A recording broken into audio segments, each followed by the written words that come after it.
في لحظة كده بتحس إنك مش لاقي نفسك، لا في شغلك ولا في الحاجة اللي بتحبها ولا حتى في يومك العام.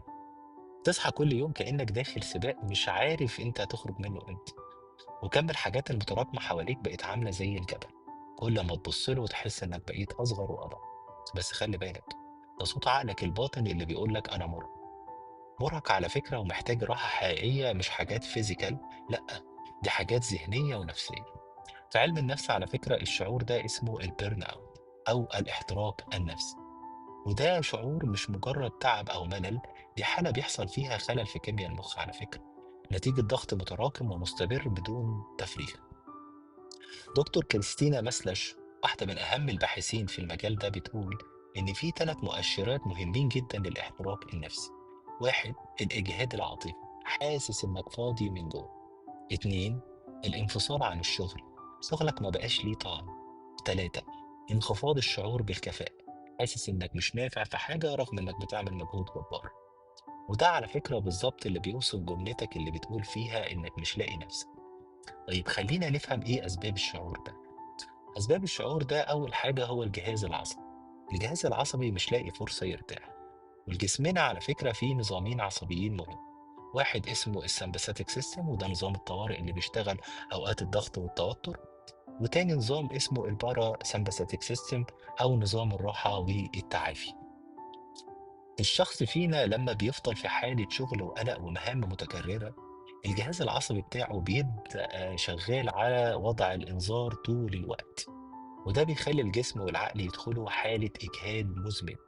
ومع الوقت الشخص ده بيبدأ يحس إنه مفيش طاقة عنده ولا رغبة إنه يعمل أي حاجة، حتى الحاجات اللي كان بيحبها. تاني حاجة هي التراكمات النفسية، اللي بتساوي بالظبط فقدان السيطرة. لما يكون في شغل كتير أو مهام متأجلة أو متراكمة، العقل بيبدأ يشوفها كأن هي كتلة واحدة، كتلة كبيرة كده مش قادر يتعامل معاها. وده بيودينا لشعور تاني، حاجة اسمها الشلل التنفيذي، الاكزاكتيف ديسفانكشن. يعني الشخص مش عارف يبدأ منين أصلا.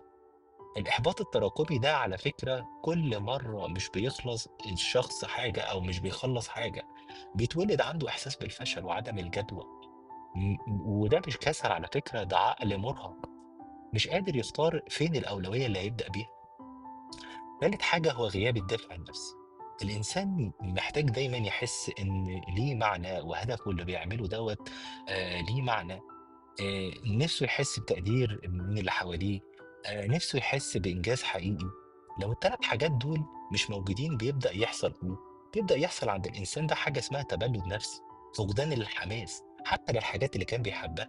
وده في الآخر بيودينا للاحتراق النفسي اللي اتكلمنا عليه. طب والحل؟ الحل على فكرة مش إنك تشد حيلك أو تتغلب على الكسل وتجمد كده زي ما كل الناس هتقول. الحل على فكرة هو إعادة تنظيم الطاقة النفسية. وده بيبدأ بخطوات بسيطة جدا وفعالة على فكرة. أول حاجة فيها إنك تكتب.